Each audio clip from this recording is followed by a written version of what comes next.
I couldn't believe this, though. I couldn't believe this. Terrion Arnold, we talked about him, and I said his career was over after being accused of some of the craziest things I never even heard football players be accused of, man. But I gotta come back and correct myself because, man, I lied. I lied and said that Terrion career is over.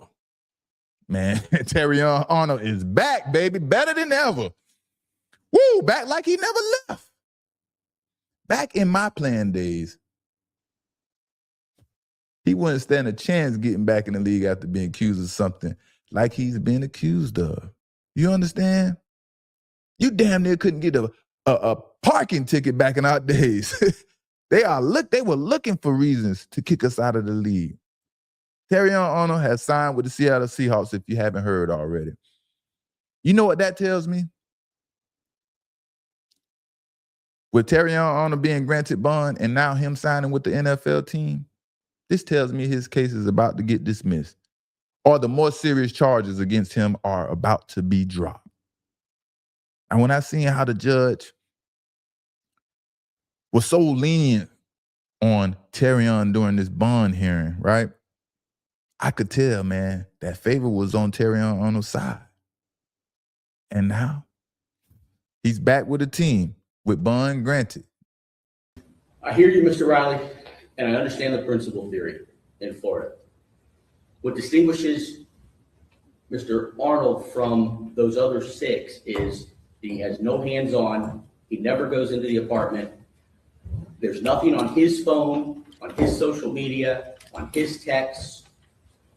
What you have, the state has, to connect Mr. Arnold through the principal theory currently is the testimony of the two co-defendants that were facing life in prison, who this court didn't have the ability to personally judge their credibility.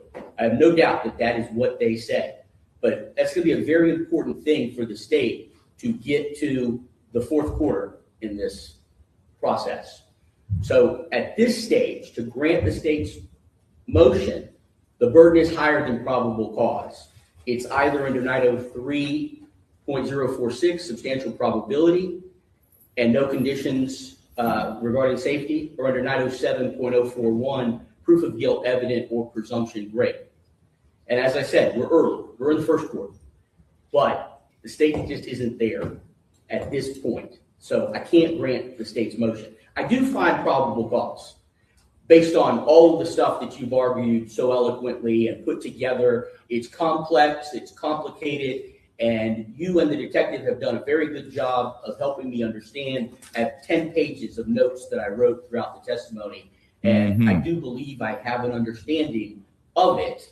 I understand your argument regarding motive. I understand everything, and I find there's probable cause. But I'm going to set bond, and I recognize that that's different than the other six. I even heard one of the pretrial detentions on 2 or 3 of the other 6.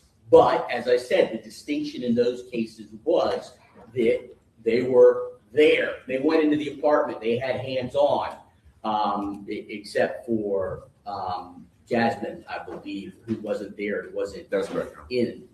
But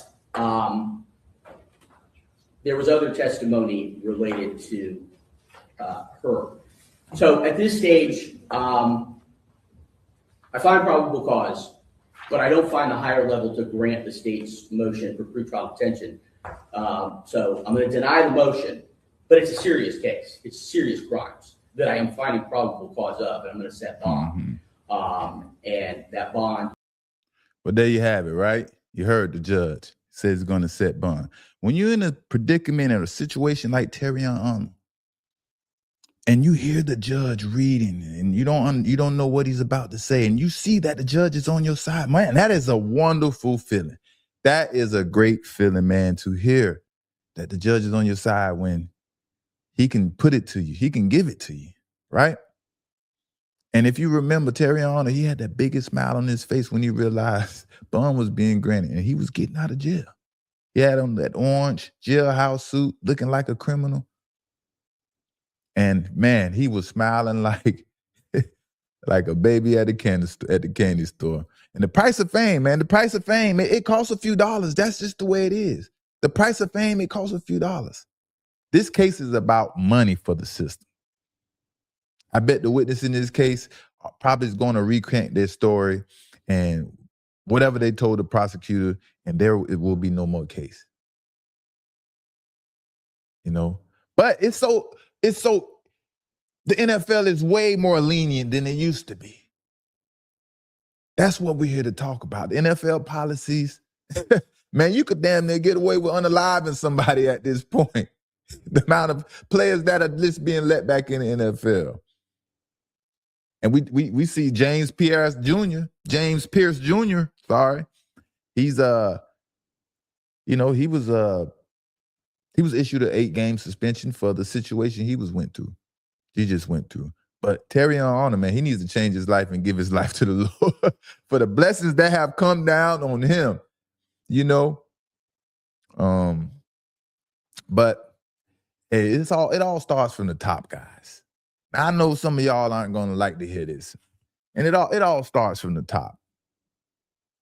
Since we have a convicted felon as our president, felons deserve another chance. The head man in charge sets the standard. So it's only right? Hey, shout out to the super chat. I see you now. We're going to get to you. Shout out to the super chat. Appreciate you.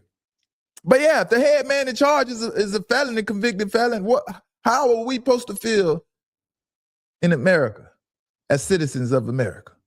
I'm just saying. Now, we got to see James Pierce Jr. in 4K acting like a maniac when it came to the cops. This guy acted like he was out of his mind.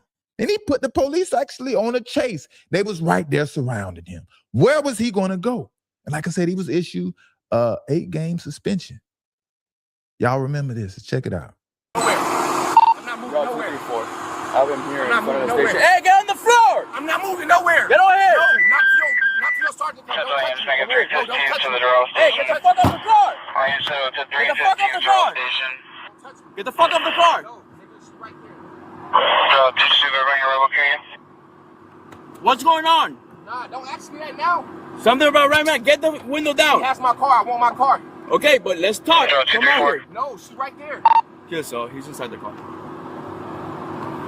Yo, do not move. No. Hey, kids, are you curious? It's 315. Put my hands on the wheel. This is wild, man. This is a wild situation. Yo, put the window down, bro. So she's on the arrival or too late?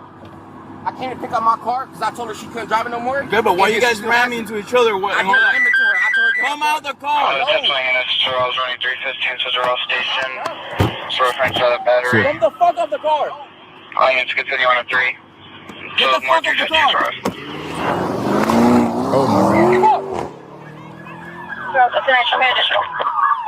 Oh my gosh. Making a bad situation worse. Now, a situation like that, and if y'all haven't seen the full clip, man, y'all go search it up. But he put the police on a full chase through the community, acting reckless, right? That is one of the worst, most bizarre cases. When it's caught in 4K, and he was issued an 8-game suspension. Now, I'm happy to see NFL be more lenient these days. Yes, but back in those days, man, he wouldn't have sniffed the NFL no more. Like I say, I'm happy. Second chances are deserving in a lot of these cases. Now, when you're talking about people with these heinous crimes and, I don't want to say certain words on here and messing with minors and taking things from women, unaliving people and things like that, you can't have that, right? So I don't think, I hope, we got the Ray Lewis situation, but that was a whole different issue. He didn't actually partake in anything. He was just in the vicinity. That was part of his crew. But like I said, I'm happy to see the NFL be more lenient. I remember a situation, Quincy Carter. I don't know if y'all remember this quarterback, played for the University of Georgia, was drafted by the Dallas Cowboys. And basically he got blackballed out of the NFL because he was a marijuana smoker.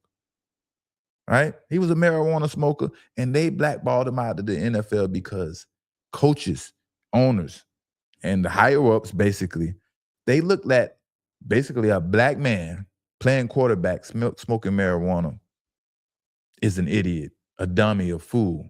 So he can't play quarterback on my team. He doesn't have the ability to learn and process things. I don't want, you know what I mean? It was just so many different narratives they created to blackball this man out of the NFL. Now it had rules and things and policies that was being broken. But imagine now them, the NFL and the higher ups, acting how they did with the quarterback or a player because they smoke marijuana, right?